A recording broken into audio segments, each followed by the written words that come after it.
Enne kui Nokia sai kuulsaks mobiiltelefonide tõttu, polnud sellel tehnoloogiaga mingit pistmist. Nokia alustas Soomes väikese paberitootmisettevõttena. Raske on ette kujutada, et ettevõte, mis kunagi töötles lihtsalt puitu, saab üheks suurimaks nimeks mobiiltelefonide maailmas. Lugu algas aastal 1865. Soome insener Fredrik Eidestam rajas paberimassivabriku Tammerkoski kärestike lähedale Tamperes, Soomes. Paberimassivabrik on tehas, kus puidust tehakse pehme materjal, mida kasutatakse paberi valmistamiseks. Soome sobib selliseks äriks hästi, sest seal on palju metsi ja kiirevoolulisi jõgesid, mida saab kasutada energiaallikana. Eidestami äri kasvas. 1868 aastal rajas ta teise vabriku, Nokian Virta jõe lähedale ja Nokia linna. Selle koha nimest tulebki nimi Nokia. 1871 aastal asutasid Fredrik Eidestam ja Leo Mekas ettevõtte. Paljude aastate jooksul oli Nokia põhitegevuseks paber- ja puidutooted, kuid ettevõte ei jäänud ainult selle juurde. 1896 aastal läks Eidestam pensionile. Seejärel sai Leo Mekasest üks Nokia juhtidest. Ta nägi, et tugevat jõevoolu saab kasutada elektri tootmiseks. Seetõttu alustas Nokia 1902 aastaks ka elektri tootmist. Kui Nokia kasvas, tekkis kaks Soome ettevõtet, mis said selle loo oluliseks osaks. Esimene neist oli Soome kummitoodete tehas. See ettevõte tootis kummisaapaid, rehve ja muid kummistooteid. Teine oli Soome kaablitehas, mis asutati 1912 aastal. See ettevõte valmistas kaableid elektri, telegraafi ja telefoni jaoks. Aja jooksul said need kolm ettevõtet omavahel seotud. 1922 aastaks olid Nokia Soome kummitoodete tehas ja Soome kaablitehas juba sama juhtimise all. See oli ühendatud juhtimine, kuid nad olid endiselt eraldi ettevõtted. See muutus 1967 aastal. Kolm ettevõtet ühendati ja moodustati uus Nokia Corporation. Selle ühinemise tõttu tootis Nokia väga erinevaid tooteid. Nad tegid paberit, kummitooteid, rehve, kaableid ja erinevaid elektroonikaseadmeid. See tähendab, et Nokia oli endiselt kaugel sellest, et olla ainult mobiiltelefonidele keskendunud ettevõtte. Aga oli üks osa Nokiast, mis tasapisi muutus väga oluliseks. See oli elektroonika ja telekommunikatsioon. 1960-ndatel ja 1970-ndatel hakkas Nokia tootma raadio- ja sideseadmeid. Ettevõte tootis ka varustust Soome sõjaväele ja sisenes telefonivõrkude ärisse. Kui sidetehnoloogia arenes, hakkas Nokia tootma ka autos kasutatavaid mobiiltelefone. 1982 aastal tuli välja Mobira Senator. See oli autotelefon, mis tehti Põhjamaade mobiilsidevõrgu ehk NMT jaoks. See oli suur ja raske võrreldes tänapäeva mobiiltelefonidega. Seda polnud ka lihtne kaasas kanda, sest see oli tõesti mõeldud kasutamiseks autos. Kuid Mobira Senator oli oluline, sest see näitas, et Nokia suudab teha mobiilsideseadmeid. Järgmistel aastatel keskendus Nokia veelgi rohkem juhtmevabale sidele. Samal ajal töötati Euroopas välja uut mobiiltelefonide süsteemi. Seda nimetati GFNX. GSM aitas muuta mobiiltelefonide kasutamise erinevates riikides lihtsamaks. Nokia andis suure panuse GSM-tehnoloogia loomisesse. 1991 aasta 1. juulil tegi Soome peaminister Harri Holkeri esimese ametliku GSM-kõne, kasutades Nokia seadmeid. See oli Nokia jaoks oluline, sest maailm hakkas üle minema digitaalsele mobiiltelefonile ja Nokia oli üks ettevõtetest, kes juhtisid seda uut tehnoloogiat. Kuid oli üks suur probleem. 1990-ndate alguses sattus Soome tõsisesse majanduskriisi. Samuti lagunes Nõukogude Liit, mis oli pikka aega olnud paljude Soome ettevõtete suur kaubanduspartner. Samal ajal oli ka Nokial raskusi ja ettevõte pidi otsustama, milliseks ettevõtteks ta tegelikult tahab saada. 1992 aastal sai Nokia tegevjuhiks Jorma Ollila. Varem juhtis ta ettevõtte mobiiltelefonide äri. Ollila nägi, et telekommunikatsioonil on suur tulevik. Seetõttu tegi Nokia suure muudatuse. Nad hakkasid järk-järgult müüma või loobuma paljudest äriharudest, mis polnud telekommunikatsiooniga seotud. Nad ei tahtnud enam jagada oma aega ja raha liiga paljude toodete vahel.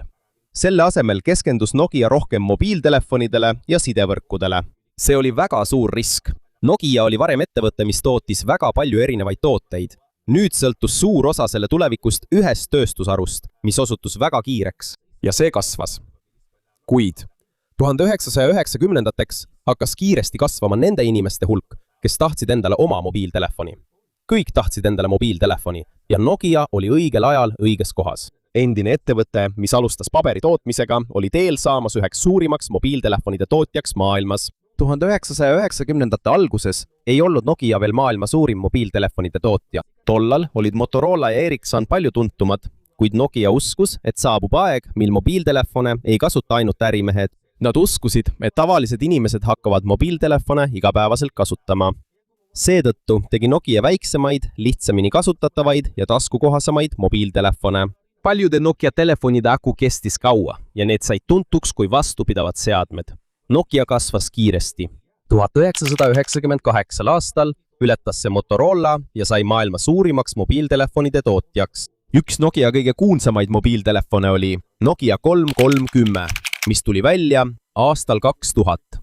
See telefon oli lihtne, sellel polnud kaamerat, puudeekraani ega rakendusi. Kuid aku kestis kaua, seda oli lihtne kasutada ja see oli vastupidav. Sellel oli ka mäng Snake, mis sai paljude kasutajate lemmikuks. Telefoni katet sai samuti vahetada, nii et inimesed said valida endale meelepärase disaini. Nokia 3310 müük oli väga edukas. Hinnanguliselt müüdi üle 120 miljoni seadme. See oli selle müüginumber. Seetõttu on see siiani üks tuntumaid vanu Nokia mobiiltelefone. Aga on olemas veel üks Nokia telefon, mida müüdi veelgi rohkem. 2003 aastal tuli välja Nokia 1100. See tehti lihtsaks ja odavaks, et rohkem inimesi saaks selle osta. Telefonil oli ka taskulamp. See oli suureks abiks piirkondades, kus oli vähe valgust või kus tihti elekter ära kadus. Nokia 1100 müüdi üle 250 miljoni eksemplari. Selle tõttu sai sellest üks ajaloo enim müüdud mobiiltelefone.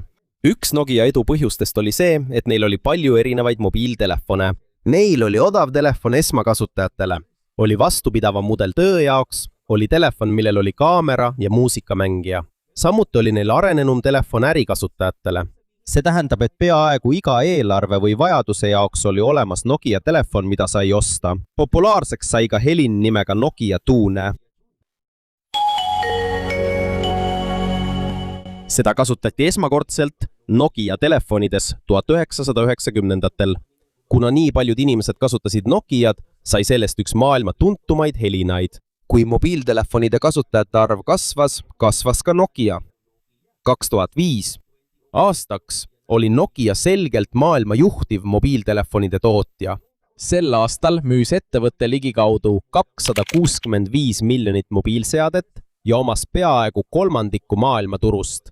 Äri kasvas veelgi järgmistel aastatel. 2007. aastal ulatus Nokia müük üle 51 miljardi euro. Ettevõte omas väga suurt osa kogu maailma mobiiltelefonide turust. Väikesest paberiettevõttest Soomes sai Nokia üks maailma suurimaid tehnoloogiaettevõtteid. Kuid samal aastal tutvustati Ameerika Ühendriikides uut mobiiltelefoni. 9. jaanuaril 2007 esitas Apple'i tegevjuht Steve Jobs esimest iPhone'i. Selle välimus erines tollal enamikus populaarsetest mobiiltelefonidest. Sellel oli suur ekraan ja peaaegu üldse mitte füüsilisi nuppe. Telefoni sai puudeekraani kaudu sõrmedega juhtida. See ühendas endas mobiiltelefoni, muusikamängija ja internetiseadme ühte tootesse. Sel ajal oli Nokia endiselt mobiiltelefonide turu kuningas, aga iPhone'i tulekuga algas suur muutus. Inimeste eelistused hakkasid tasapisi muutuma. Enam ei piisanud sellest, et mobiiltelefon oleks hea kõnede ja sõnumite jaoks. Internet, puudeekraan, tarkvara ja rakendused muutusid samuti üha olulisemaks. Ja just siin algas Nokia suurim probleem. Kui esimene iPhone välja tuli, ei löönud Nokia kohe kartma. Neil oli endiselt suur edumaa mobiiltelefonide turul.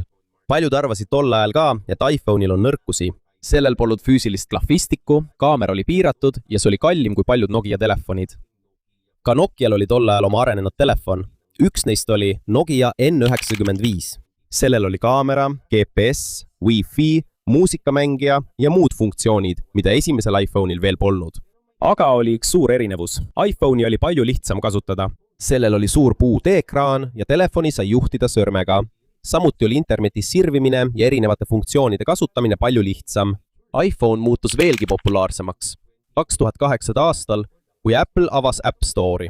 Siit said kasutajad alla laadida mänge ja muid rakendusi. Tänu sellele ei olnud mobiiltelefon enam ainult helistamiseks ja sõnumite saatmiseks. Sellega sai teha palju rohkem asju. see oli suur muutus, millega Nokia ei suutnud sammu pidada. Nokia nutitelefonides kasutati peamiselt süsteemi nimega Symbian. Operatsioonisüsteem ehk OS on põhitarkvara, mis juhib telefoni tööd. Symbian oli pikka aega edukas. See loodi ajal, mil enamik mobiiltelefone olid füüsiliste nuppude ja väikeste ekraanidega. Kui puutetundlikud nutitelefonid muutusid populaarseks, oli Nokial järjest raskem kohandada Symbiani, et see vastaks uue tüüpi telefonide nõuetele. Samal ajal ilmus veel üks suur konkurent. 2007. aastal tutvustasid Google ja teised tehnoloogiaettevõtted Androidi. See oli samuti nutitelefonide operatsioonisüsteem. Paljud mobiiltelefonide ettevõtted nagu Samsung, HTC ja LG hakkasid tootma Android-telefone. Selle tõttu pidi Nokia nüüd silmitsi seisma kahe suure konkurendiga. Ühel pool oli Apple'i iPhone, teisel pool aga palju erinevaid Android-telefone. Nokia suutis siiski jätkuvalt palju mobiiltelefone müüa, aga nutitelefonide turg muutus kiiresti. Aastaks 2010 oli Nokia turuosa nutitelefonide turul juba langemas. Samal ajal tugevnesid kiiresti Apple ja Android-telefonide tootjad. Nokia pidi tegema suure otsuse. 2010. aasta septembris sai Nokia uueks tegevjuhiks Stephen Elopee. Varem oli ta Microsofti juhtivtöötaja. Ta oli ka esimene Nokia tegevjuht, kes polnud soomlane. Elopee nägi, et Nokia on uuel nutitelefonide turul maha jäämas. Ettevõtte nimi oli endiselt tugev, kuid neil oli vaja oma järgmiste telefonide jaoks kaasaegsemat süsteemi. Nokia töötas juba uue süsteemi kallal, mida nimetati Migo, kuid 2011. aastal tegi ettevõte teise otsuse. Nokia sõlmis partnerluse Microsoftiga. Nokia hakkab kasutama Windows Phone'i oma uute nutitelefonide peamise operatsioonisüsteemina. See tähendab, et Nokia hakkab järk-järgult Symbianist noobuma kui oma nutitelefonide peamisest süsteemist. See oli ettevõtte jaoks suur muutus. 2011. aastal andis Nokia välja ka Nokia N9. See kasutas Migo operatsioonisüsteemi ja selle disain erines varasematest Nokia nutitelefonidest. See kasutas puudeekraani ja pühkimisžeste telefoni juhtimiseks. Kuid Nokia ei teinud Migost oma peamist süsteemi. Ettevõte keskendus juba Windows Phone'ile. Siit sai alguse Lumia seeria. Nokia Lumia 800 oli üks esimesi Lumia telefone, mis ilmus 2011. aastal. Sellele järgnesid teised Lumia mudelid. Paljude Lumia telefonide disain oli ilus ja Nokia oli endiselt tuntud oma hea riistvara poolest. Aga Windows Phone'il oli suur probleem. Sellel oli vähem rakendusi kui iPhone'il ja Androidil. Tänapäeval on rakendused nutitelefoni valimisel väga olulised. Kui mõni populaarne mäng, sotsiaalmeedia rakendus või muu teenus on olemas iPhone'il ja Androidil, aga puudub Windows Phone'il, siis on inimesi palju raskem veenda üle minema. Seetõttu, kuigi Lumia telefonid olid head, oli Nokial raske taastuda. Kui iPhone ja Androidi osakaal kasvas, siis Nokia osa nutitelefonide turul jätkas kahanemist. Ja järgmistel aastatel viis see probleem Nokia ühe olulise otsuseni. Nokia mobiiltelefonide äri jättas muutumist. Ilmnes veelgi suurem probleem. Paljud arendajad ei tahtnud Windows Phone'ile rakendusi teha, sest sellel oli vähe kasutajaid. Ja paljud inimesed ei tahtnud Windows Phone'i osta, sest rakendusi oli vähe. Selle kõige käigus jätkasid Nokia nutitelefonide müüginumbrid langemist. Ettevõte, mis kunagi oli maailma liider, jäi nutitelefonide turul kiiresti maha. 2013. aasta septembris tegi Nokia suure otsuse. Peadati, et peaaegu kogu ettevõtte mobiiltelefonide äri müüakse Microsoftile 5,4 miljardi euro eest. Müük lõppes 2014. aasta aprillis. Microsoftile läks üle suur osa Nokia mobiiltelefonide ärist. See tähendab, et Nokia, mis kunagi oli maailma suurim mobiiltelefonide tootja, ei tee enam otse oma telefone nagu varem. Kuid ka Microsofti ost ei olnud edukas. 2015. aastal sai Microsoft Nokia telefonide äriga suure kahjumi. Selle väärtus langes umbes 7,6 miljardi dollari võrra. Selle tõttu kaotasid paljud telefonidivisjoni töötajad ka töö. Lihtsalt öeldes ei suutnud Microsoft päästa ka Nokia endist mobiiltelefonide äri. Aga oluline on üks asi selgeks teha. Nokia kui ettevõte ei kadunud kuhugi, müüdi vaid suur osa nende mobiiltelefonide ärist. Nokiale jäid alles teised ärisuunad, eriti sidevõrkude seadmete tootmine. 2015. aastal tegi Nokia taas suure sammu. Nad ostsid telekommunikatsiooniettevõtte Alcatel-Lucent umbes 15,6 miljardi euro suuruse tehinguga. Selle tulemusena laiendasid nad veelgi oma äri sidevõrkude valdkonnas. Samal ajal tuli Nokia nimi tagasi ka mobiiltelefonidele. Soome ettevõtte nimega HMD Global sai õiguse kasutada Nokia kaubamärki mobiiltelefonidel. Hiljem tõi HMD turule Nokia kaubamärgiga Android-telefonid ja lihtsad nuputelefonid. 2017 aastal tuli tagasi ka Nokia 3310 uues versioonis. See sarnaneb kuulsale vanale mudelile, kuid sellel on värviline ekraan ja uuemad funktsioonid. Kuid mobiiltelefonid ei ole enam Nokia Corporationi põhitegevusala. Praegu keskendub ettevõte rohkem tehnoloogia ja seadmete tootmisele, mida kasutatakse mobiilisignaali ja internetivõrkude jaoks. Siiani on Nokia jaoks suur äri endiselt, mobiili, püsi ja muude sidevõrkude seadmete tootmine. Aastal 2026 oli selle põhitegevus korraldatud võrguinfrastruktuuri ja mobiiliinfrastruktuuri ümber. Seega Nokia tegelikult ei kadunud. Kaduma läks vaid selle endine võim mobiiltelefonide turukuningana. Ja suur küsimus on endiselt, miks see juhtus. Mitte sellepärast, et Nokia ei osanud häid telefone teha. Neil oli palju häid insenere. Nende nimi oli tugev ja miljoneid inimesi usaldas seda brändi.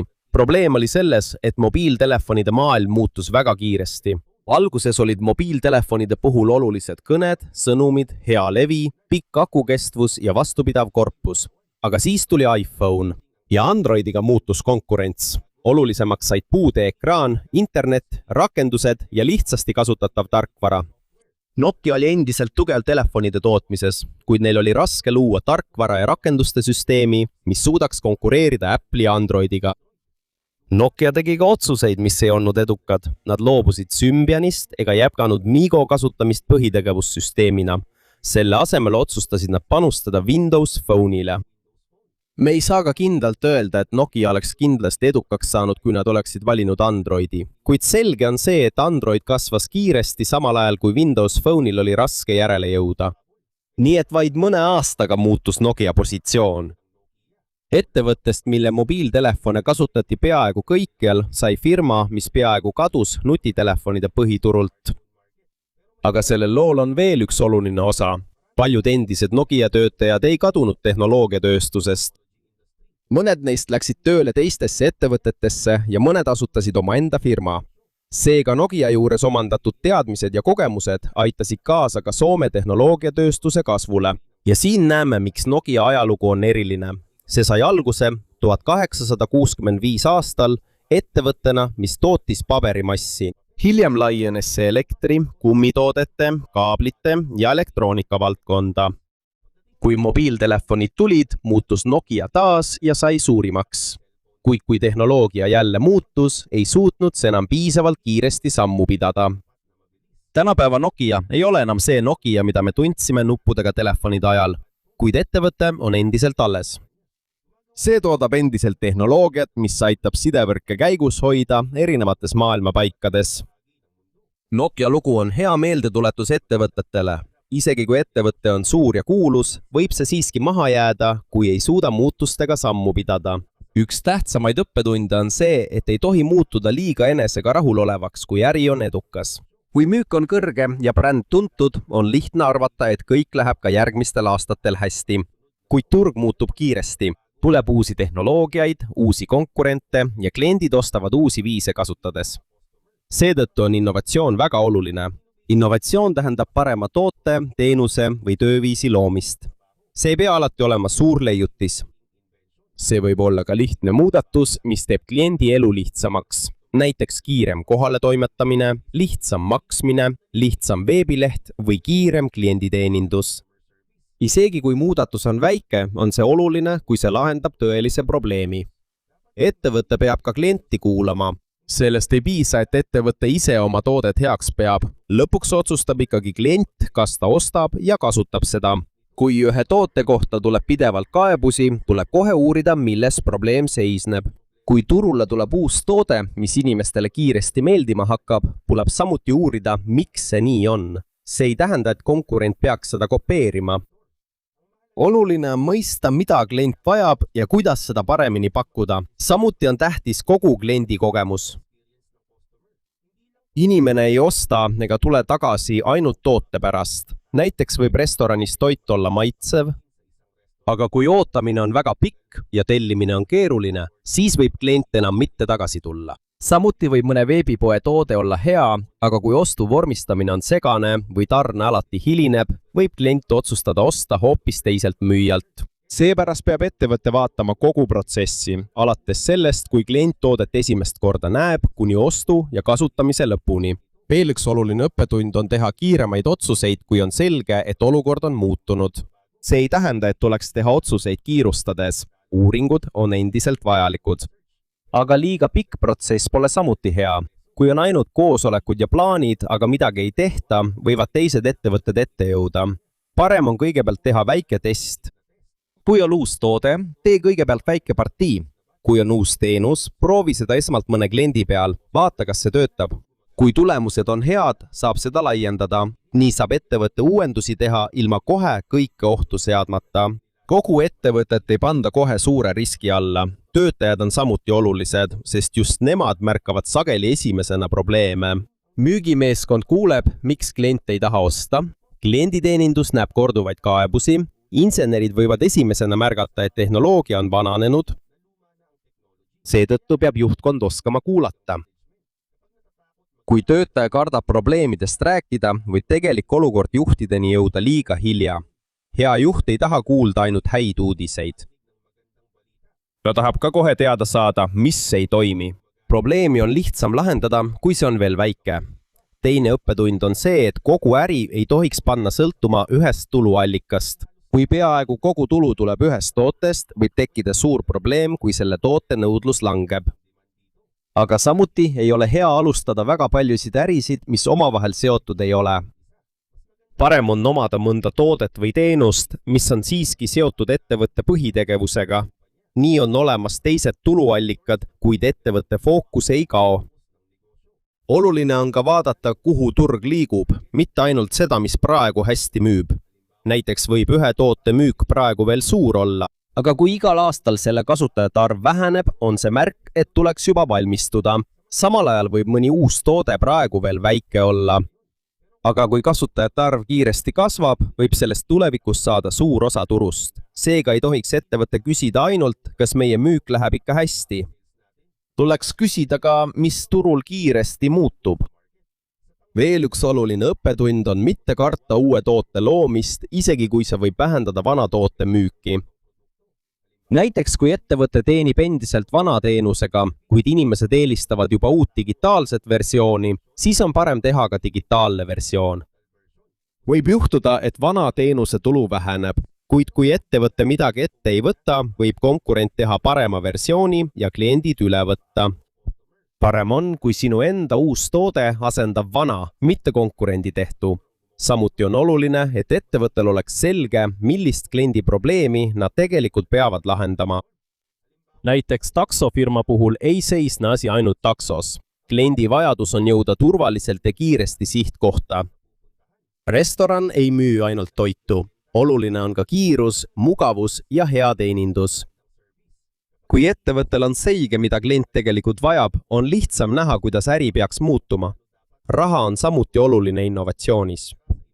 Kui äri on tugev, on hea eraldada eelarvet uurimistööks, testimiseks, koolituseks ja uute toodete jaoks. Ära oota, kuni müük langeb, alusta uute ideede otsimist juba enne seda. Kui äri on veel tugev, on rohkem raha ja aega katsetamiseks. Kui probleem on juba suur, on võimalused piiratumad. Samuti tuleb osata loobuda tootest, mis enam ei toimi. On ettevõtteid, kes jätkavad kulutamist tootele lihtsalt sellepärast, et nad on sinna juba palju raha investeerinud. Aga varasemad kulud ei ole piisav põhjus jätkata tootega, millel pole enam head tulevikku. Oluline on vaadata, kas klient kasutab seda veel ja kas sellel on veel võimalus kasumit teenida. Kui mitte, siis võib olla parem suunata aeg, inimesed ja raha paremasse võimalusse. Oluline on ka see, et töötajate oskused areneksid koos ettevõtte muutustega. Kui tuleb uus tehnoloogia, peavad ka ettevõtte inimesed seda õppima. Näiteks, kui veebimüük muutub olulisemaks, peab ettevõte õppima digiturundust, veebimakseid ja kohaletoimetamist. Kui tarkvara muutub olulisemaks, on vaja inimesi, kes oskavad seda luua ja arendada. Uue tehnoloogia ostmisest üksi ei piisa. Samuti peavad inimesed oskama uut tehnoloogiat kasutada. Andmed on otsuste tegemisel samuti olulised. Ettevõte peab teadma, milline toode muutub populaarsemaks, milline kaotab populaarsust, mille üle kõige rohkem kaevatakse ja miks mõned kliendid lahkuvad. Kuid ei tohiks keskenduda ainult numbritele. Tuleb siiski klientidega suhelda. Lugege tagasisidet. Kuulake töötajaid, kes suhtlevad otse klientidega. Kui andmed ja tegelik tagasiside kokku panna, on selgem, mida tuleks parandada. Oluline on teha plaan enne, kui probleem tekib. Mida teha, kui tuleb uus suur konkurent? Mida teha, kui müük langeb? Mida teha, kui kulud tõusevad? Mida teha, kui tuleb uus tehnoloogia, mis võib asendada praeguse toote? Tulevikku ei pea täpselt ära arvama. Oluline on, et oleks plaan ootamatute muutuste jaoks. Nii ei alusta ettevõtte nullist, kui tekib probleem. Veel üks oluline õppetund on see, et mitte kõik uued ideed ei pruugi olla edukad. On täiesti normaalne, et mõni katse ei õnnestu. Oluline on, et risk oleks alguses väike ja igast veast õpitaks midagi. Ohtlikum on äri, mis ei proovi kunagi midagi uut. Sest võib juhtuda, et ühel päeval märkab ettevõte, et ta on juba maha jäänud. Samuti on vaja teada, millal tuleks abi väljastpoolt otsida. Kõigi tehnoloogiate ja oskustega ei pea ettevõte ise tegelema. Mõnikord on kiirem tehnoloogiat osta, leida partner või palgata uus ekspert. Oluline on valida, mida peaks ettevõte ise tegema ja mida on parem võtta teistelt spetsialistidelt. Samuti on tähtis selge suund juhtidelt. Kui igal osakonnal on erinevad eesmärgid, liigub ettevõte aeglaselt. Peab olema selge, mis on prioriteet, kes vastutab ja millal töö peab valmis olema. Kui suund on selge, saab kogu meeskond kiiremini tegutseda. Ettevõte peab ka teadma, miks kliendid just neid valivad. See võib olla sellepärast, et see on odavam, vastupidavam, kiirem või lihtsam kasutada. Kui ettevõte teab, miks teda valitakse, on seda eelist lihtsam kaitsta ja tugevdada. Aga tuleb ka jälgida, kas mõni konkurent teeb seda juba paremini. Lõpuks on kõige olulisem õppetund Nokiast lihtne. Tänane edu ei garanteeri homset edu. Ettevõte peab pidevalt õppima. Tuleb osata kuulata nii kliente kui ka töötajaid. Tuleb kiiresti märgata muutusi turul. Tuleb osata proovida uusi ideid. Ja tuleb olla valmis muutma isegi varem edukat toodet, kui inimesed seda enam ei vaja. Äri ei pea iga päev muutma, kuid see ei saa ka jääda samaks, kui kõik selle ümber muutub. Ettevõte, millel on suurem võimalus püsima jääda, ei ole alati see, mis on alati sama. Olulisem on, et see oskab kuulata, õppida ja õigel ajal kohaneda.